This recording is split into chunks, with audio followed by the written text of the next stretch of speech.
Following sponsors: STI, Education for Real Life, Mary Pauline and Sir George Salon, Fat Boys Pizza Pasta, Aquabest, Global Quality Waters and Environmental Solutions Technologies Incorporated, Zagu, be refreshed, feel Zagu.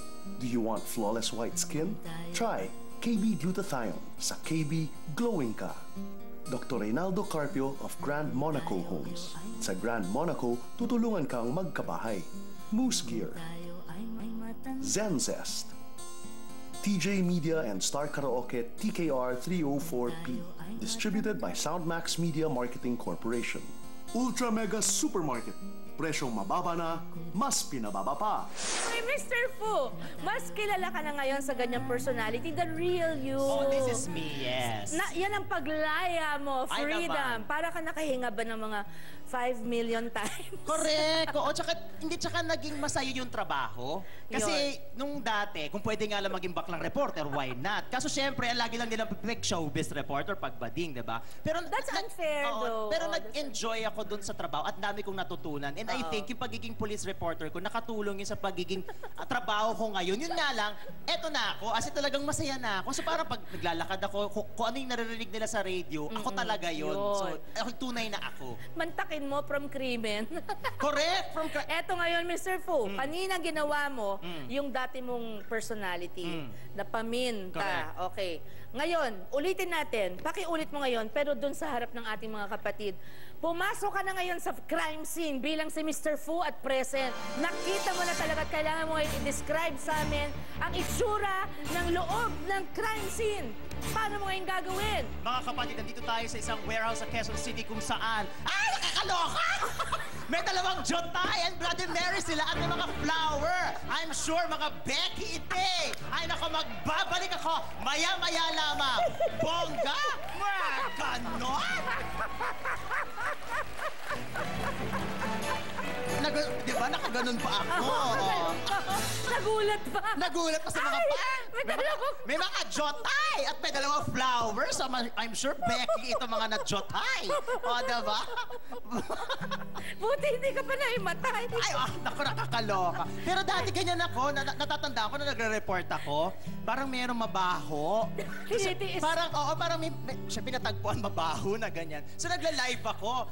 So ganyan, serious. Nung tapos na yung tapos na yung eksena, tapos na yung pagre-report ko, ang baho! Ang baho! Gumagano talaga ako. Ang joho! Sabi ko talaga. Ay, kasi yung iba yung cameraman ko at saka yung piloto ko, alam nila. So, masaya yung trabaho. Tapos yung ibang mga police na kasama ko sa beat, protected ako para nila akong baby. Kasi pag may mga raid, ay, pinoprotektahan nila ako dahil alam nila mahina si bakla. Sabi nila, wag yan, takpan niyo yung binaba. Correct!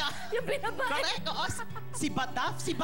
Bagong term, ay, takpan niyo siya. Talagang hindi nila ako pinapabayaan. Kaya naging advantage din. So, ang dami kong mga naging kaibigan na police na alam nila na bading. Kaya minsan sinasabi ko, oy, bading ako, ha? Sabi ko, hindi ko kaya magtatatalon dyan. Ganyan, Ayaw mo.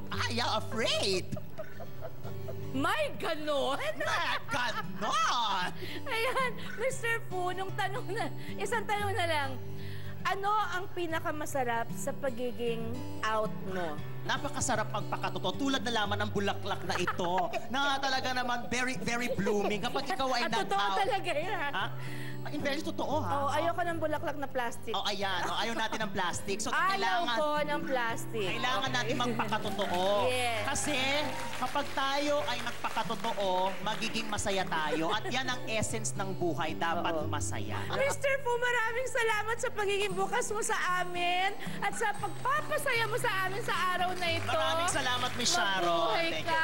you po. I love you. Nakahanda pa rin I po. love having you here. Nakahanda pa rin po ang resume ko. At handa naman akong tumanggap. Ay, nakasalamat Hindi ko na po. magagawin ko.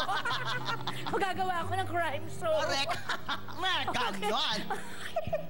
Thank you very much, Mr. Fu. Salamat I would po. like to thank Pin Antonio for my hair maintenance and Tips and Toes for my nail care. And mga kapatid, gusto nating lahat maging malaya. kalayaan man yan mula sa kahirapan, sa maling pag-ibig, o sa maling bisyo, or whatever, o nang inaasahan ng ibang tao sa atin na feeling nila yung nasa isip nila ng tama, dapat yun lang tayo. Hindi tayo lalabas ng kahon na kung saan nila tayo nilagay. Aba, nakita natin sa kwento ni na Beverly, Merrily, at ni Mr. Fu na hindi madali ang lumaya. May mga haharaping balakid talaga, pagsubok at sakripisyo. Sabi nga nila, the truth will set you free, but first it will make you miserable. Pero after that naman, freedom, di ba?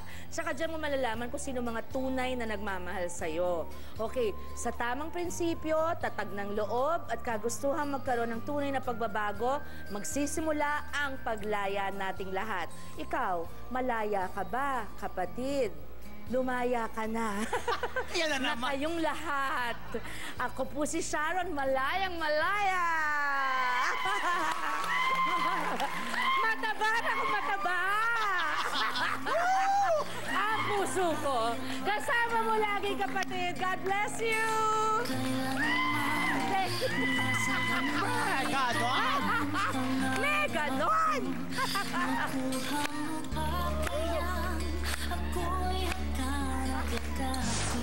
Boses ang pumuna ng bawat mga awit, pero paano mo hinarap ang naging sakit mo? Dito pa naman sa throat daw, Bas. Hindi ko natapos yung ngayon at kailanman. I was operated on the next day. It's a very rare